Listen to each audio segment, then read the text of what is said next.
Halo semuanya. Jadi di situ kita lagi di Suka Yogurt. Nah, di situ kita mau observasi sama tanya-tanya gitulah tentang pembuatan susu sama yogurtnya. Langsung aja. Kamu cemberut saat lihat aku bersama yang baru, pasti kamu cemburu. Bisa diam-diam, langsung aja bilang karena aku coklat. Masih ku kenal mata kunang-kunang, luka yang hangat menjadi bayangan. Seasyik waktu ditinggalin, ku gak mau kalah. Oh aku ngeselin, aku gak pernah salah. Pas aku nungguin, kau bilang kau lega. Pastiin kamu malah meledak. Semua didapatin, ku gak mau ngalah. Tiga. Halo Kak. Jadi kita di sini izin tanya-tanya sedikit ya. Boleh? Kalau boleh tahu di tempat ini di Suka Yogurt ini jualan apa aja ya selain yogurt sama susu? Kita ada cemilan-cemilan juga khas Kuningan. Kalau susu dan yogurtnya itu berarti tempat produksinya itu di mana? Kalau tempat Boleh. produksinya tuh kita ada di samping sana, di pinggir. Iya. Mau nanya juga kalau di sini tuh apakah pusat toko oleh-oleh di daerah Kuningan atau masih ada tempat lainnya? Kita cuma ada satu pusat sih di sini aja. Di yang lainnya nggak ada. Terus kalau boleh tahu ada tahapan produksinya nggak sih Teh sebelum jadi susu atau yogurt gitu? Untuk yogurt ada. Boleh dirilis? Boleh. Yang pertamanya tuh pasteurisasi susu sapi sampai suhu 80 derajat Celcius. Terus dinginkan susu sapi sampai suhu 45 derajat Celcius. Masukkan bibit yogurt. Terus yang keempatnya tuh fermentasi kurang lebih selama 12 jam. Yang terakhirnya masukkan gula. Kalau kisaran harga susu atau yogurt di sini tuh dari berapa sampai berapa ya? Kalau misalkan susu murninya tuh dari harga 11.000, terus yang udah manisnya tuh kan ada berbagai kemasan ya. Kalau yang di plastiknya yang udah manis tuh 14.000, kalau yang di botol besarnya sebelah sana 17, yang di botol kecilnya 6.000. Untuk yogurtnya juga kan ada beberapa kemasan juga. Yang di botol kecilnya tuh ada 6.000, terus yogurt 2 8,5. Kalau kemasan yang di plastiknya itu 15, yang di botol besarnya 18.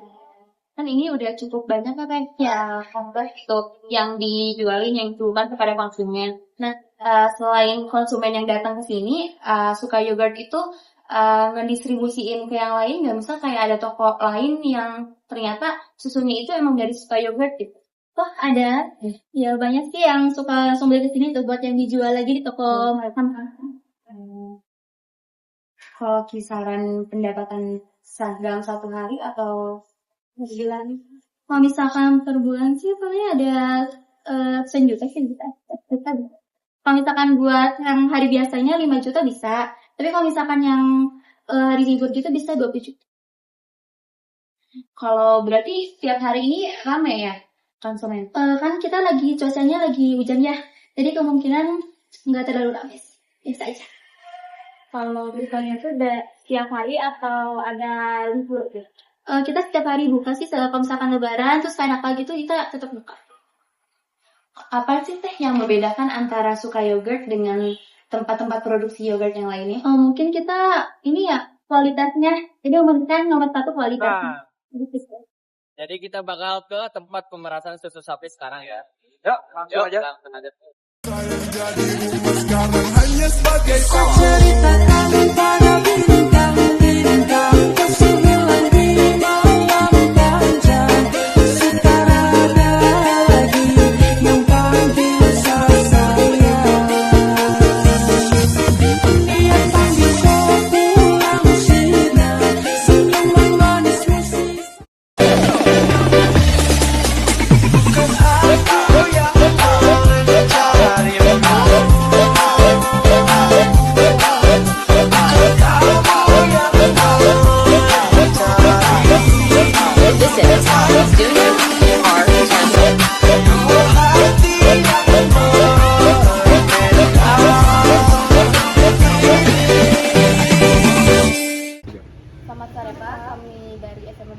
untuk waktunya. Kami izin bertanya-tanya mengenai peternakan sapi di daerah Cibubur ini.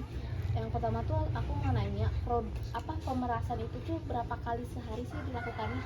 Ya, untuk pemerahan kita lakukan pagi sama sore, jadi sehari 2 kali. Itu waktunya tergantung dari si jumlah sapi. Kalau sapinya banyak, ya mungkin jam setengah 4 udah mulai kalau sore itu ya. Tapi kalau sapinya cuma sedikit lah, ada 5, ada yang 3, kan bervariasi di sini ya. Itu ada yang jam 4, ada jam setengah 5 mulainya. Jadi kesimpulannya pagi sama sore. Pagi di sini itu jam setengah 5 udah merah, ini udah merah karena produksinya banyak, jumlah sapinya juga banyak. Kalau sore itu jam setengah 4 merah, tapi sebelum merah ada pemberian pakan, ada sanitasi, kebersihan kayak gitu, yang terus mandiin sapi kayak gitunya. Berarti kalau siang jam 1 udah start, kalau pagi setengah 4 udah start. Kalau pemerasannya banyak gitu, sehari itu bisa berapa liter susu? Itu tergantung dari ininya ya, dari keadaan sapinya, dari kualitas pakannya. Dari kemana Pak? Itu tergantung dari si jenis induk sapinya ya, dari kualitas pakan, terus dari pemeliharaan, dari kondisi sapinya, apakah lagi sakit atau sapinya lagi sehat, itu tergantung ya. Tapi untuk rataan di sini tuh ya, kalau sapinya sehat itu semua ya 15 liter per ekor. Kita merah itu 12 ekor. Nah, terus kira-kira sapi-sapi yang di situ jenisnya sapi apa? Ini kebanyakan jenis sapi perah ya, sapi perah soalnya di sini kan ada koperasinya, ada penampungnya gitu, jadi nggak pusing masalah pemasaran, misalnya gitu, ada koperasinya. Jadi sapi perah jenisnya di sini FH ya, di sini banyaknya FH. Di sini cocoknya juga FH di sini, di suku Kuningan. Kalau dari pakan buat sapinya itu hanya bisa hari ini atau bisa dari? Oh, beberapa ya, ini untuk ini yang dilihat sama adik-adik semua, ini jerami itu sekedar pendukung. Kalau yang intinya kita itu produksi itu kan harus lebih ke protein ya. Kalau protein itu untuk diambil dari kacang-kacangan ya, untuk pakan ya. Itu untuk jerami itu cuma pendukung ya. Terus yang lebih intinya itu, kalau sapi itu kan makanan aslinya itu dari hijauan, dari jukut, dari rumput, entah ada odot, ada rumput gajah, ada rumput yang lainnya juga. Itu makanan yang intinya dari rumput. Kalau untuk produksi yang dari kacang-kacangan itu ya dari hampas, dari tidak disediain koperasi ya. Terus ada lagi. Terus tantangan selama peternak sapi ini apa sih Pak, tantangan yang paling sering terjadi? Kalau untuk sekarang tantangan itu dari kesehatan sapi ya, terutama PMK.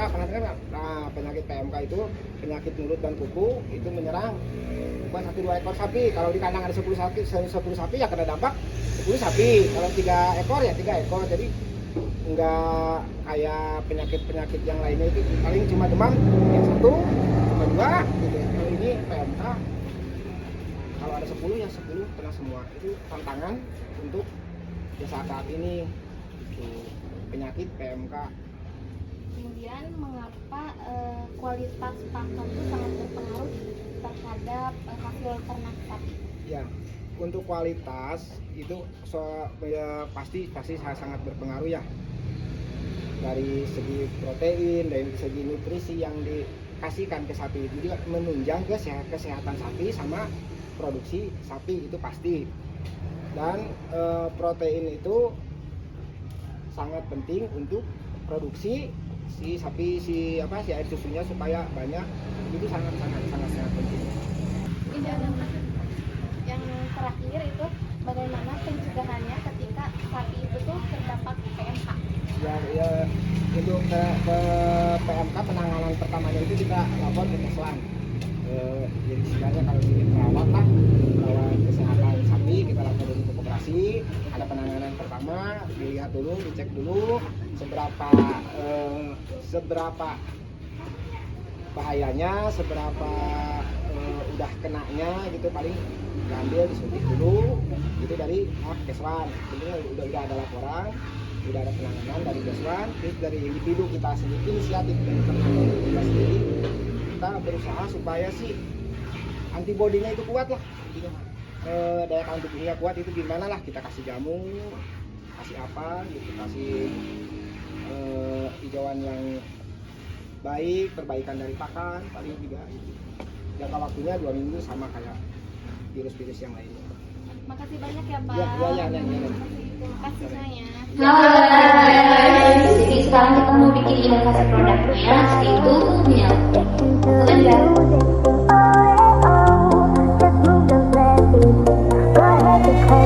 This is Curry Soap Laundry.